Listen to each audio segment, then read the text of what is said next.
ओम शांति। आज 12 नवंबर 2024। आज बाबा के मधुर महावाक्य हैं। बाबा कहते, मीठे बच्चे, बाप आए हैं तुम बच्चों का श्रृंगार करने। सबसे अच्छा श्रृंगार है पवित्रता का। प्रश्न है, पूरे 84 जन्म लेने वालों की मुख्य निशानी क्या होगी? उत्तर है, वे बाप के साथ साथ टीचर और सद्गुरु तीनों को याद करेंगे। ऐसे नहीं बाप याद आए तो टीचर भूल जाए। जब तीनों को याद करें तब ही कृष्णपुरी में जा सके, अर्थात आदि से पाठ बजा सके। दूसरा पॉइंट है, उन्हें कभी भी माया के तूफान हरा नहीं सकते। ओम शांति। बाप पहले बच्चों को कहते हैं, यह भूल तो नहीं चाहते हो, हम बाप के आगे, टीचर के आगे और सद्गुरु के आगे बैठे हुए हैं। बाबा नहीं समझते कि सब कोई इस याद में बैठे हैं, फिर भी बाप का फर्ज है समझाना। ये है अर्थ सहित याद करना। हमारा बाबा बेहद का बाप भी है, टीचर भी है और बरोबर हमारा सद्गुरु भी है, जो बच्चों को साथ में ले जाएगा। बाप आए ही हैं बच्चों का श्रृंगार करने। पवित्रता से श्रृंगार करते आते हैं। धन भी अथा देते हैं। धन देते ही हैं नई दुनिया के लिए, जहाँ तुमको जाना है। यह बच्चों को याद करना है। बच्चे गफलत करते हैं, जो भूल जाते हैं। वह जो पूरी खुशी होनी चाहिए वे कम हो जाती है। ऐसा बाप तो कभी मिलता ही नहीं। तुम जानते हो, हम बाबा के बच्चे ज़रूर हैं। वे हमको पढ़ाते हैं, इसलिए टीचर भी ज़रूर है। बाबा कहते, हमारी पढ़ाई है ही नई दुनिया अमरपुरी के लिए। अभी हम संगम युग पर बैठे हैं। यह याद तो बच्चों को होनी चाहिए। पक्का पक्का याद करना है। यह भी जानते हो, इस समय कंसपुरी आसुरी दुनिया में है। समझो कोई को साक्षात्कार होता है, परंतु साक्षात्कार से कोई कृष्णपुरी उनकी डायनेस्टी में नहीं जा सकेंगे। जा तब सकेंगे जब बाप, टीचर, गुरु तीनों को ही याद करते रहेंगे। यह आत्माओं से बात की जाती है। आत्मा ही कहती है ना, हाँ बाबा। बाबा आप तो सच कहते हो। आप बाप भी हो, पढ़ाने वाले टीचर भी हो। सुप्रीम आत्मा पढ़ाती है। लौकिक पढ़ाई भी आत्मा ही शरीर के साथ पढ़ाती है, परंतु वे आत्मा भी पतित तो शरीर भी पतित है। दुनिया के मनुष्यों को ये पता नहीं है कि हम नरकवासी हैं। अभी तुम समझते हो। हम तो अब चले अपने वतन। यह तुम्हारा वतन नहीं है, ये है रावण का पराया वतन। तुम्हारे वतन में तो अथाह सुख है। यहाँ के लोग ऐसे नहीं समझते। हम पराए राज्य में हैं। आगे मुसलमानों के राज्य में बैठे थे, फिर कृष्ण के राज्य में बैठे। अभी तुम जानते हो, हम अपने राज्य में जाते हैं। आगे रावण राज्य को हम अपना राज्य समझ बैठे थे। ये भूल गए हैं हम पहले राम राज्य में थे। फिर 84 जन्मों के चक्र में आने से रावण राज्य में दुख में आकर पड़े हैं। पराये राज्य में तो दुख ही होता है। ये सारा ज्ञान अंदर में आना चाहिए। बाप तो जरूर याद आएगा, परंतु तीनों को याद करना है। ये नॉलेज भी मनुष्य ही ले सकते हैं। यह नॉलेज भी मनुष्य ही ले सकते हैं, जानवर तो नहीं पढ़ेंगे। ये भी तुम समझते हो। वहाँ कोई बैरिस्ट्री आदि की पढ़ाई होती नहीं है। बाप यहाँ ही तुमको माला माल कर रहे हैं। तो सब तो राजाएं नहीं बनते हैं, व्यापार भी चलता होगा, परंतु वहाँ तुमको अथाह धन रहता है। घाटा आदि होने का कायदा ही नहीं है। लूट मार वहाँ होती नहीं। नाम ही है स्वर्ग। अभी तुम बच्चों को स्मृति आई है। हम स्वर्ग में थे, फिर पुनर्जन्म लेते लेते नीचे उतरते हैं। बाप कहानी भी उन्हों को ही बताते हैं। 84 जन्म नहीं लिए होंगे तो माया हरा देगी। यह भी बाप समझाते रहते हैं, माया का कितना बड़ा तूफान है। बहुतों को माया हराने की कोशिश करती है। आगे चल तुम बहुत देखेंगे, सुनेंगे। बाप के पास सबके चित्र होते हैं। चित्र होते तो तुमको वंडर दिखाते। ये फलाना इतने दिन आया, बाप का बना, फिर मार खा गया, मार खा गई, मर गया, माया के साथ जा मिला। यहाँ इस समय कोई शरीर छोड़ते हैं तो इसी दुनिया में आकर जन्म लेते हैं। तुम शरीर छोड़ेंगे तो बाबा के साथ बेहद घर में जाएंगे। वहाँ बाबा, मम्मा, बच्चे सब है ना। परिवार ऐसा ही होता है। मूल वतन में बाप और भाई भाई हैं और कोई संबंध नहीं। यहाँ बाप और भाई बहन हैं, फिर वृद्धि को पाते हैं। चाचा, मामा आदि बहुत संबंध हो जाते हैं। बाबा कहते हैं, इस संगम पर तुम प्रजापिता ब्रह्मा के बनते हो तो भाई बहन हो। शिव बाबा को याद करते हो तो भाई भाई हो। ये सब बातें अच्छी रीति याद करनी है। बहुत बच्चे भूल जाते हैं। बाप तो समझाते रहते हैं। बाप का फर्ज है बच्चों को सर पर उठाना, तब तो नमस्ते नमस्ते करते रहते हैं। अर्थ भी समझाते हैं। भक्ति करने वाले साधु संत आदि कोई तुमको जीवन मुक्ति का रास्ता नहीं बताते। वे मुक्ति के लिए पुरुषार्थ करते रहते हैं। वे है ही निवृत्ति मार्ग वाले। वे राजयोग कैसे सिखलाएंगे? राजयोग है ही प्रवृत्ति मार्ग का। प्रजापिता ब्रह्मा को 4 भुजाएं देते हैं तो प्रवृत्ति मार्ग हुआ ना। मन 2 स्त्री की भुजा और 2 पुरुष की, दोनों के सहयोग से ही हम ये कार्य करते हैं और बाबा कराते हैं। बाबा कहते हैं, यहाँ बाप ने इनको अडॉप्ट किया तो नाम रखा है ब्रह्मा और सरस्वती। ड्रामे में नून देखो कैसी है। वानप्रस्थ अवस्था में ही मनुष्य गुरु करते हैं 60 वर्ष के बाद। इसमें भी 60 वर्ष के बाद बाप ने प्रवेश किया तो बाप टीचर गुरु बन गए। अभी तो कायदे भी बिगड़ गए हैं। छोटे बच्चे को भी गुरु करा देते हैं। ये तो है ही निराकार। तुम्हारी आत्मा का यह बाप भी बनते, टीचर सदगुरु भी बनते हैं। निराकारी दुनिया को कहा जाता है आत्माओं की दुनिया। ऐसे तो नहीं कहेंगे दुनिया ही नहीं है। शांति धाम कहा जाता है, वहाँ आत्माएं रहती हैं। अगर कहें परमात्मा का नाम, रूप, देश, काल नहीं तो बच्चे फिर कहाँ से आएंगे? तुम बच्चे अब समझते हो ये वर्ल्ड की हिस्ट्री, ज्योग्राफी कैसे रिपीट होती है। हिस्ट्री चैतन्य की होती है, ज्योग्राफी तो जड़ वस्तु की है। तुम्हारी आत्मा जानती है, मतलब हिस्ट्री चैतन्य की मतलब आत्मा की हिस्ट्री है। शरीर की कोई हिस्ट्री नहीं है, वो तो जड़ है। तुम्हारी आत्मा जानती है हम कहाँ तक राज्य करते हैं। हिस्ट्री गाई जाती है जिसको कहानी कहा जाता है। ज्योग्राफी देश की होती है। चैतन्य ने राज्य किया, जड़ तो राज्य नहीं करेंगे। कितने समय से फलाने का राज्य था। कृष्ण ने भारत पर कब से कब तक राज्य किया। तो इस वर्ल्ड की हिस्ट्री, ज्योग्राफी को कोई जानते ही नहीं है। बाबा कहते हैं सतयुग को तो लाखों वर्ष हुआ, उसमें कोई, बाबा कहते, दुनिया वाले कहते हैं सतयुग को तो लाखों वर्ष हुआ, उसमें कोई राज्य करके गए। कितना समय राज्य किया ये कोई नहीं जानता। इसको कहा जाता है हिस्ट्री। आत्मा चेतन है, शरीर जड़ है।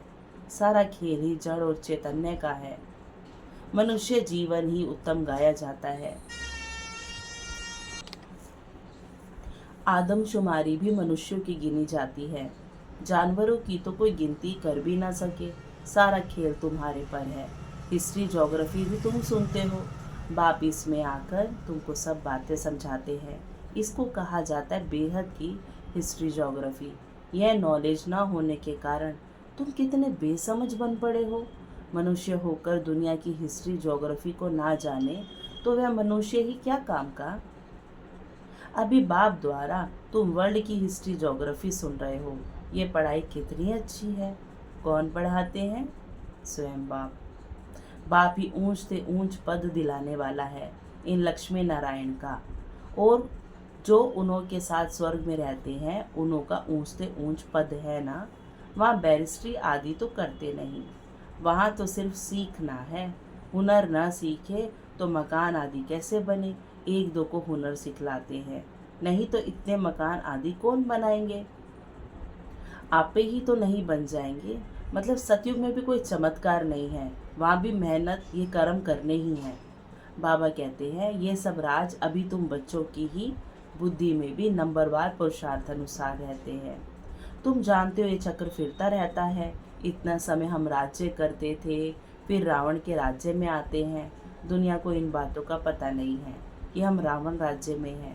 कहते हैं हमको बाबा रावण के राज्य से लिबरेट करो। भारतवासियों ने क्रिश्चियन राज्य में से अपने को लिबरेट किया। अब फिर कहते हैं गॉड फादर हमको लिबरेट करो। स्मृति आती है ना कि कोई भी यह नहीं जानते कि ऐसे क्यों कहते हैं।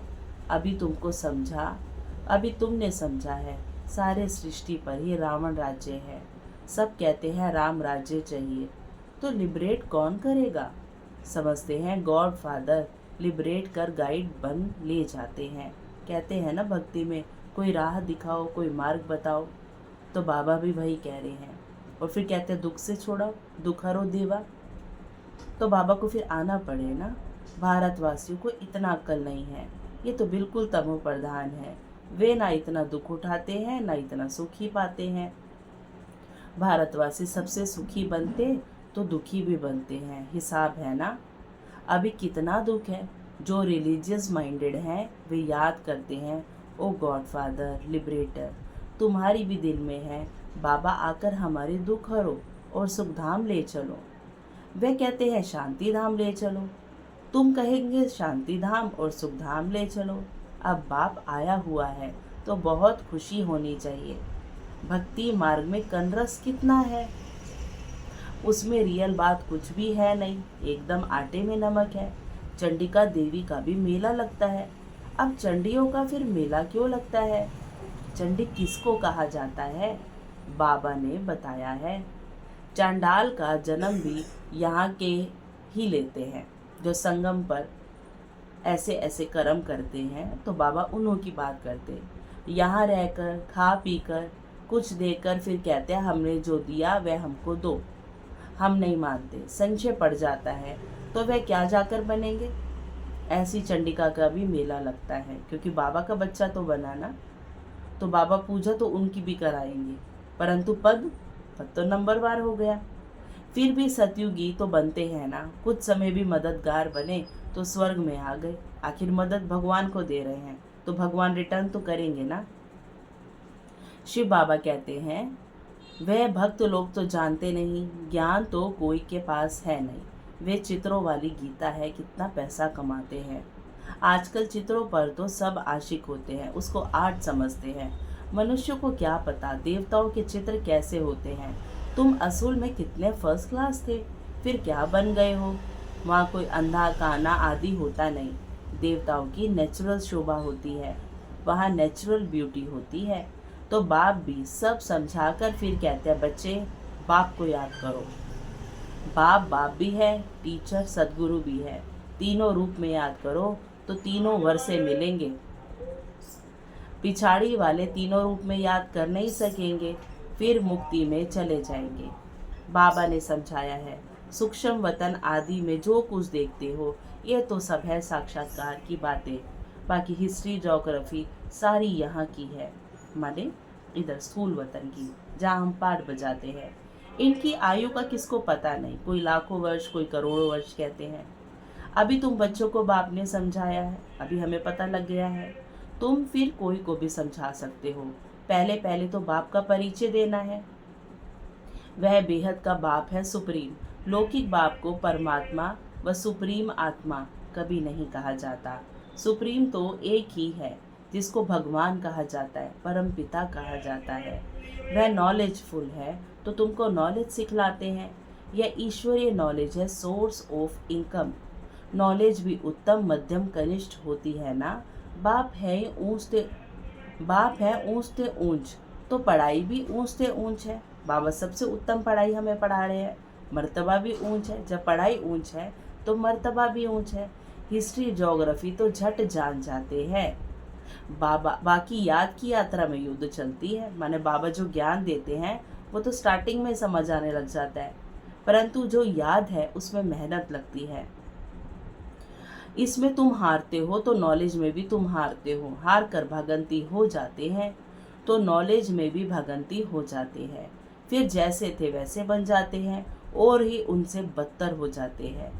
बाप के आगे चलन से दे अभिमान झट प्रसिद्ध हो जाता है। ब्राह्मणों की माला भी है, परंतु कईयों को पता ही नहीं है हम कैसे नंबरवार यहाँ बैठे। दे अभिमान है ना, निश्चय वाले को जरूर अपार खुशी होगी। किसको निश्चय है हम ये शरीर छोड़कर प्रिंस बनूंगा? बाबा ने ये क्वेश्चन करा है, किसको ये निश्चय है? सभा में सब बच्चों ने हाथ उठाया। बाबा कहते बच्चों को इतनी खुशी रहती है। बाबा कहते सबने हाथ उठाया तो बाबा कहते बच्चों को इतनी खुशी रहती है। ये देखकर बाबा को कितनी खुशी रहती है। फिर बाबा आगे क्या कहते, तुम सब में तो पूरे दैवी गुण होने चाहिए, जबकि निश्चय है। भाई निश्चय है तो फिर वो क्वालिटी भी तो होनी चाहिए। निश्चय बुद्धि माना विजयी माला में पिरोवंती माना शहजादा बनंती। क्या बोले बाबा? निश्चय बुद्धि माना विजयी माला में पिरोवंती माना शहजादा बनंती। एक दिन जरूर आएगा जो फॉरेनर्स सबसे जास्ती आबू में आएंगे और सब तीर्थ यात्रा आदि छोड़ देंगे। वे चाहते हैं भारत का राजयोग सीखे। कौन है जिसने पैराडाइज स्थापन किया?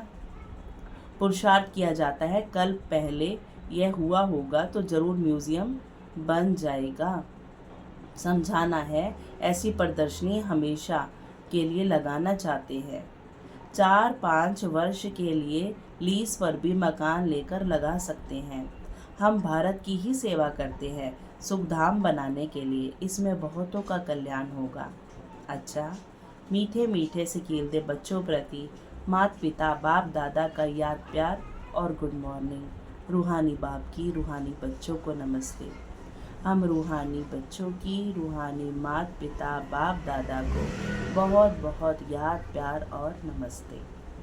फिर धारणा के लिए मुख्य सार है, अपार खुशी में रहने के लिए सदा स्मृति रहे कि स्वयं बाप हमारा श्रृंगार कर रहे हैं। वे हमें अथाह धन देते हैं। हम नई दुनिया अमरपुरी के लिए पढ़ रहे हैं। सेकंड पॉइंट है, विजय माला में पिरोने के लिए निश्चय बुद्धि बन दैवी गुण धारण करने हैं। जो दिया उसे वापस लेने का संकल्प भी ना आए। संशय बुद्धि बन अपना पद नहीं गंवाना है। फिर वरदान है, क्रोधी आत्मा को रहम के शीतल जल द्वारा गुणदान देने वाले वरदानी आत्मा भव। आपके सामने कोई क्रोध अग्नि में जलता हुआ आए, आपको गाली दे, निंदा करे, तो ऐसी आत्मा को भी अपनी शुभ भावना शुभ कामना द्वारा वृत्ति द्वारा स्थिति द्वारा गुणदान या सहनशीलता की शक्ति का वरदान दो। क्रोधी आत्मा परवश है, ऐसी परवश आत्मा को रहम के शीतल जल द्वारा शांत कर दो। रहम करके ऑटोमेटिकली वो जल उसकी तरफ जाएगा और वो शांत होगी। यह आप वरदानी आत्मा का कर्तव्य है। चैतन्य में जब आप में ऐसे संस्कार भरे हैं तब तो जड़ चित्रों द्वारा भक्तों को वरदान मिलते हैं। स्लोगन है, याद द्वारा सर्व शक्तियों का खजाना अनुभव करने वाले ही शक्ति संपन्न बनते हैं। अच्छा, ओम शांति। शुक्रिया बाबा, शुक्रिया।